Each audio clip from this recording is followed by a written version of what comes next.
मोदी जी ने बिल्कुल तानाशाह के माहौल बना दिए थे। कोरिया के शासन जो हो रहा है ना अभी, कोरिया के राजा ने जो किया, भारत को वही बनाने जा रहे थे। अब वो अपनी मन की बात बोलते हैं, जनता की मन की बात नहीं सुनते, किसी जनता की नहीं सुने, और उसी का जवाब अयोध्या ने दिया है। कितना झोपड़ी था, सारा झोपड़ी हटाने का मोदी जी ने 10 साल में किया है, और 2 साल कोरोना काल रहने के बावजूद भी पूरे जनता को एक नजर से देखा है। वो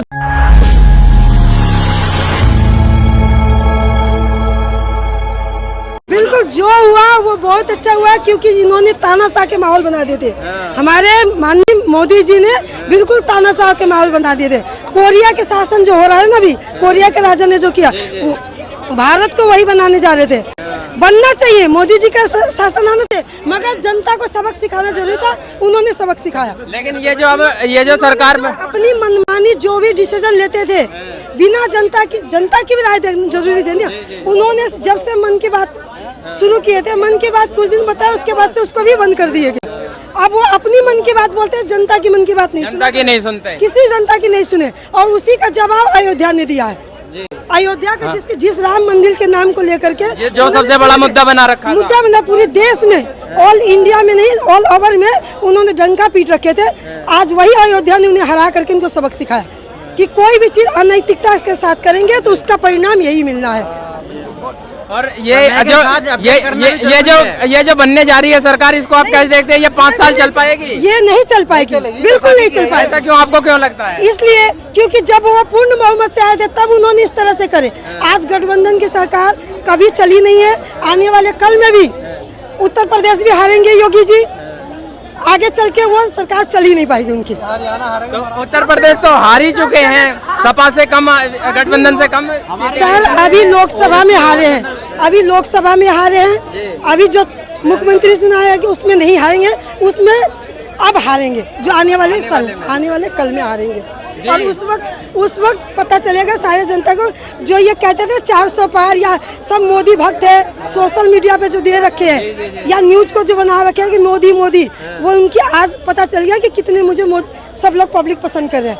यानी इस बार जनता ने सबक सिखा दिया। 100 में 80% लोग हैं जो सरकारी नौकरी वाले हैं, वो उनको देखते हैं, केवल गरीब जनता को नहीं देखते। सरकार के एक घर का मुखिया का महत्व बनता है कि सबको लेके चले, सबका साथ, सबका विकास होना चाहिए। उन्होंने केवल पूंजीपति को देखा, इसके वजह से सभी गरीब जनता आज नाराज हो गया। जिस अयोध्या की नारा लगाते हैं, अयोध्या के वासियों के जाकर के पता करिए कि क्या हाल है। हजारों मंदिर तोड़ के एक मंदिर का निर्माण करिए। जिस राम जी ने 14 अपनी सत्ता न लेने के लिए अपना राज्य छोड़ करके चले गए, 14 वर्ष वनवास दे, उन राम मंदिर के नाम पे उन्होंने क्या किया? सबको रौंद दिया, गरीबों को। तो वही उसी इस वजह से अयोध्या की जनता नाराज है, बिल्कुल हारी है। और उसके बाद दूसरा मुद्दा है सहारा इंडिया की, जो सरकार के अंदर रहते हुए सहारा इंडिया की हाल हुई है, वो कभी नहीं हुआ था। शायद कांग्रेस भी रहता तो उसका एक निष्कर्ष निकाला था। आज गरीब जनता के पैसा इतने लगे हुए, क्यों नहीं सहारा इंडिया के ऊपर एक बार भी मोदी जी बात करते हैं? 25,000 करोड़ जनता के पैसा लेकर के खा के बैठे हैं लोग, क्या उस पर सुनवाई नहीं करना चाहिए सरकार को? ये सिर्फ पैसे वालों की सरकार है और किसी की सरकार नहीं है। ये कहते हैं कि हम 25 साल पुरानी भविष्य देख रहे हैं, आज हमारा खत्म हो जाए, 25 साल बाद हम क्या करेंगे? जी आप क्या कहोगे? हमारे देश का संविधान है, मैं उसका मान और सम्मान करता हूँ। ऐसा है कि हमारी 36 बिरादरी हमारे देश के अंदर, 36 बिरादरी में से कोई गरीब भी है, कोई अमीर भी है, सब तरह के पद के लोग रहते हैं। लेकिन 3-4 बिरादरी ऐसी हैं जो जनरल में आती हैं, बाकी सब ओबीसी में आती हैं। ब्राह्मण और बनिए अपने जो है सिख भाई, ये करके ये 3-4 बिरादरी हैं जो बस ये जनरल में आती है। उनको नौकरी क्यों नहीं मिलती सरकारी, बाकी सबको नौकरी मिलती है। तो ये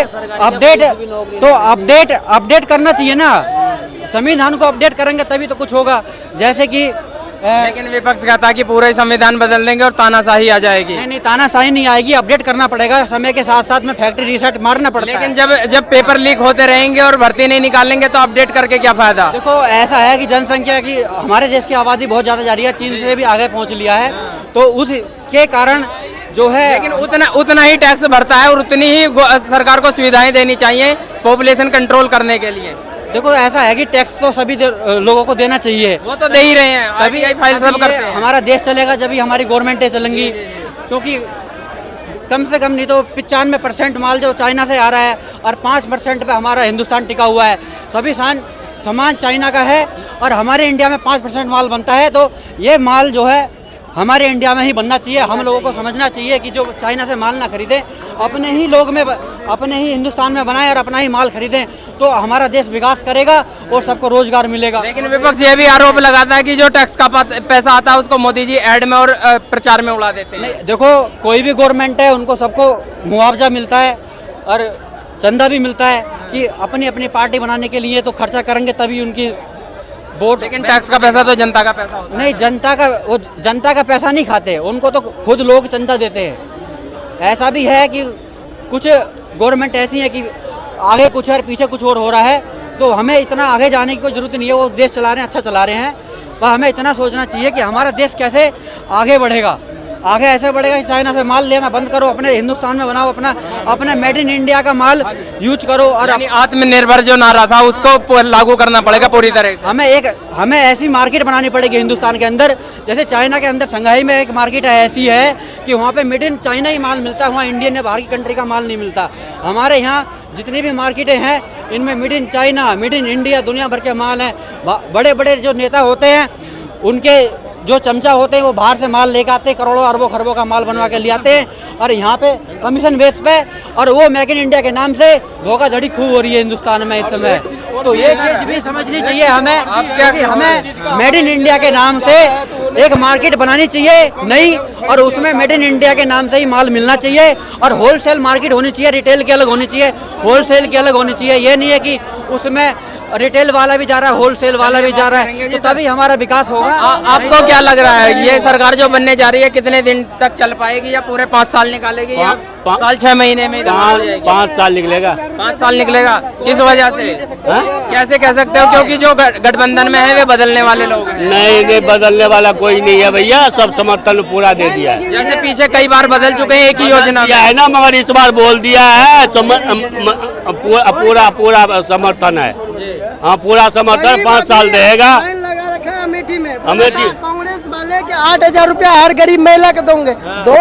लेकिन अभी सरकार नहीं बनी तो कहाँ से देंगे? वो बोल रहे बन गया, ये नहीं बोला था सरकार बनी। नहीं, ये नहीं बोला था, बोला जाएंगे तो देंगे, हम जीत गया। अब दो, अब लाइन लगी है, क्यों नहीं दे रहे हो? आप कहाँ से 8,000 रुपया आएगा? अपने बाप के घर से लाएगा वो? हमारे मोदी सरकार बहुत अच्छे है और अच्छे ही रहेंगे। लेकिन मोदी सरकार के भी तो लोग कहते हैं जुमलेबाज सरकार है, 15-15 लाख अभी तक जुमलेबाज नहीं करता है। ये 15 लाख किसी के डंके के चोट पे करता है और जनता के हित में करता है।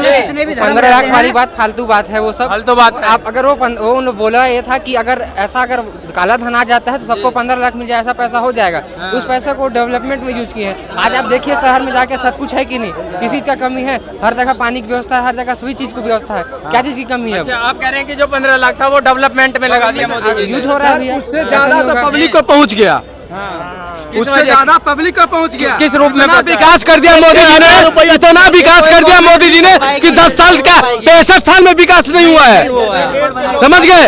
लेकिन खैर कुछ लोग हैं यूपी के जो अयोध्या और जो फैजाबाद के बोलते हैं, उनको सबक मिलेगा, आने वाला समय में सबक मिलेगा जो उन्होंने गलती क्या किया है, समझ गए। अब से पहले भी तो अयोध्या के लोग रह रहे थे, अब क्या सबक मिलेगा? सर मैं एक बात बताना चाहता हूँ, खाटा खाट टाना टान ठका ठक, इन चीजों पे ज्यादा बहका है लोग, समझ गए। राहुल गांधी जी बोला था 8,500 रुपए प्रत्येक महीना देंगे तो आप मोबाइल खरीदिएगा, गाड़ी खरीदिएगा, वो सामान खरीदिएगा तो उससे रोजगार युवा को मिलेगा, लेकिन नौकरी नहीं मिलेगा। ये बताओ सुनिए, विपक्ष ने ऐसा आज क्या हम मोदी जी के बारे में बात करते हैं, इतना दिनों में कितना झोपड़ी था, सारा झोपड़ी हटाने का मोदी जी ने 10 साल में किया है। और 2 साल कोरोना काल रहने के बावजूद भी पूरे जनता को एक नजर से देखा है। वो जनता कहाँ है आज? सबको मकान दिया है। जो बहु बेटी लोटा लेके 4 बजे इंतजार करता था, कोई मर तो नहीं निकल रहा है, उनके लिए शौचालय बना के दिया। जो लकड़ी पे चूल्हा पर खाना बना रहा था उनके लिए गैस चूल्हा दिया। आयुष्मान भारत 5 लाख का बना के दिया। वो कहाँ गई जनता जो आज तक हमारे देश हिंदुस्तान का बंदा देश में पाकिस्तान में चाहने था, कहीं भी फंसा होता था, आज तक वापसी नहीं आता था, वो मोदी जी लाने का काम किया है। आज तक किया कोई? बताओ, कितना बड़ा गर्व की बात है। लेकिन जनता को सोचना चाहिए। कि हम ऐसे गलती क्यों कर रहे हैं। लेकिन फिर भी 400 की जगह 300 वहाँ पर क्या बंधन है कि जो यूपी में जुगल जोड़ी बनकर आए हैं और अयोध्या क्यों ना हारे, जब पूरा देश गुलाम बन चुका था, जब सारे क्षत्रियों की हथियार मुगलों के गान में घुस गया था। और कैमरे पे ये बदतमीजी में नहीं चल